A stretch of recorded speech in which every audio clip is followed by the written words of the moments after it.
So this is what I'm gonna do. Cole Johnson, I'm gonna give you the camera. All right. So this is the problem that I have with all of this. NCAA, you have proven once again you have no balls. You have no balls, no BALLS. Why do I'm saying that?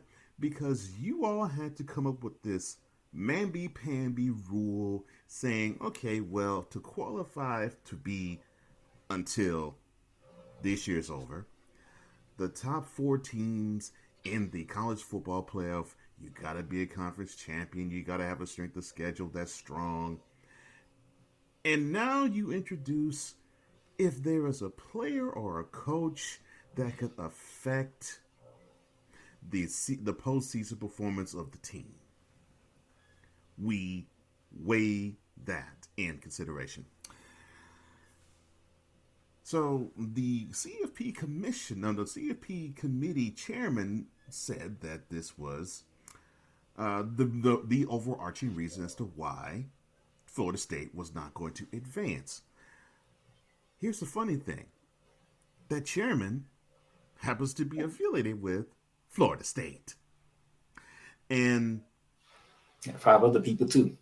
five other people on that committee as well. Here's another funny stat about this. So the NCAA, they went into last year's off season. They said, you know what? Why don't we get to a 12-team playoff for this season?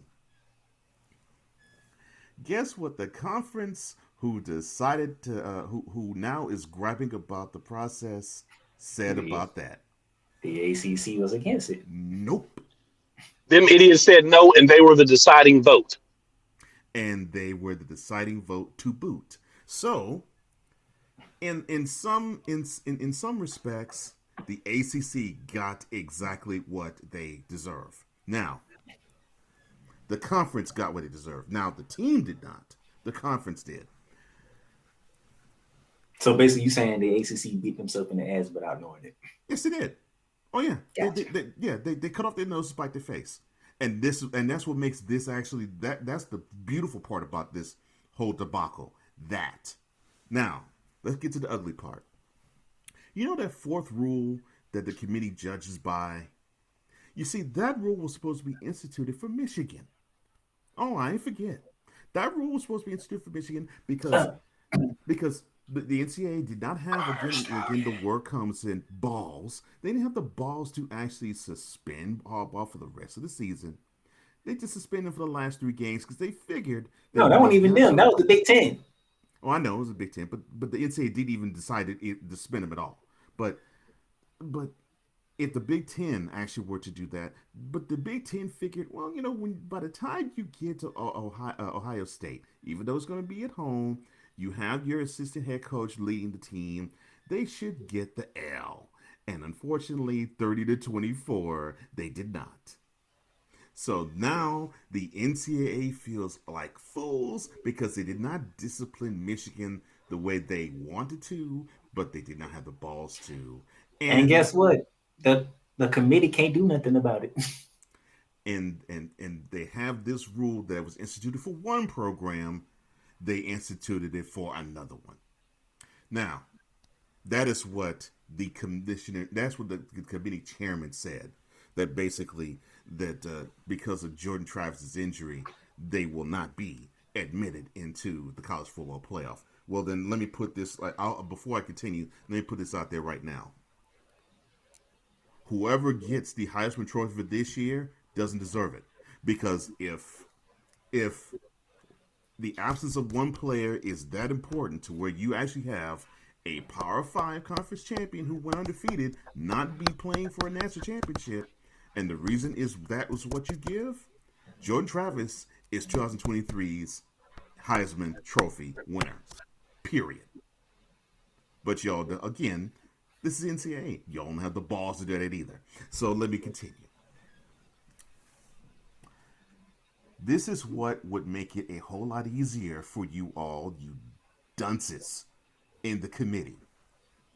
You hide behind this BS rule of saying, well, you know, you won't have all the players necessary. You're going to start a third string quarterback. I'm gonna break it down for you. That's cute talk for all the mental midgets. What they're saying is, if we were to actually have you advance, you won't pull the eyeballs and you won't travel. That's basically what they're saying about Florida State. And we actually want a team that could bring the eyeballs to the TV sets and bring the fans to the stadium. Because the biggest star you got on that team is Mike Norvell, which Stephen A. Smith raised a wonderful point. If Deion Sanders was in Mike Norvell's pace, Florida State would be in the CFP. And don't give me this, well, Florida State is starting a third string quarterback. They're starting a backup quarterback. And that's the reason why we couldn't admit 8 years prior, you had a program that started if I'm not mistaken, third stringer. Started a third string quarterback. Not only did they beat Alabama, they go on to beat Oregon in the national championship. Before you continue, here's the difference in that scenario. They played Wisconsin in the Big Ten championship. I don't give a crap if there's an exception. No, I'm just telling you, because I know what you're talking about. I don't give a crap. The Big Ten championship, Cordell Jones' first start, and they just beat the brakes. They beat the brakes off of Wisconsin. I don't give a crap if there's an exception. As they laid out the rule, this is why Florida State isn't advancing. But you had a team which had the similar thing happen to them. You invite them into the playoff, they win the whole thing. And if you all don't know, that team is Ohio State.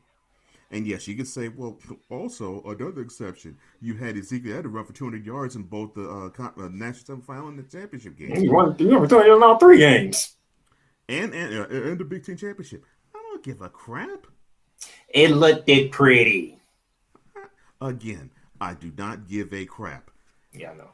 Because if you're going to set a precedent already for a team that did not have their starting quarterback to go in and wreck shop, you cannot use the excuse of, well, this team is not going to have their starting quarterback, and that's the reason why we're going to exclude them. Hogwash.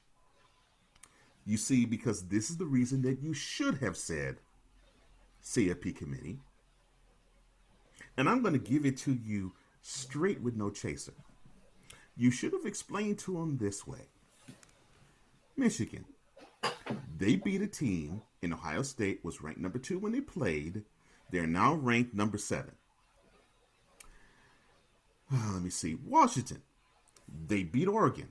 They were in the top 10 both times they played. They were number 5 the second time they played. They finished, I think they're now ranked 8th. Texas, they have actually, in terms of where teams have finished, the most impressive victory of the season because they beat Alabama, who was 3rd when they played them. Actually, it hurts them now because Alabama's 4th. And then Alabama. They beat the 2-time defending national champion. And they went from number 1 to 6. What am I pointing at here? The top 4 teams that you did put forth into the CFP, they beat a team in the top 10. Now, the only team that at any point in time that Florida State played that was in the top 10 would be LSU 3 months ago. But where did they finish? They finished 13th. So, you have Michigan, the most impressive win they have is Ohio State. You have Washington, the most impressive wins they have are against Oregon.